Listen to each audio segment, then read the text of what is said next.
El 90% de les empreses de tot el món són petites i mitjanes i creen entre el 50 i el 60% dels llocs de treball. El valor afegit de la indústria en els països menys desenvolupats és de 100 euros, mentre que a Europa i Amèrica del Nord és de més de 4.500 euros. El 16% de la població mundial no té accés a les xarxes de telefonia mòbil i 4.000 milions no en té a internet, el 90% dels quals es troben a països en vies de desenvolupament. Les infraestructures i les noves tecnologies són fonamentals per obtenir un desenvolupament sostenible. Empoderen les societats, fomenten l'estabilitat social i aconsegueixen ciutats més resistents al canvi climàtic. El sector manufacturer ocupa 500 milions de persones arreu del món.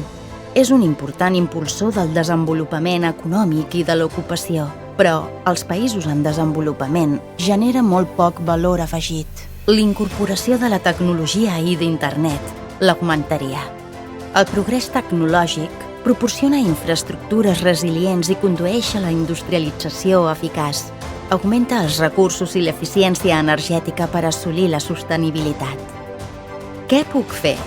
Adquirir productes manufacturats produïts respectant els drets dels treballadors i treballadores i el medi ambient.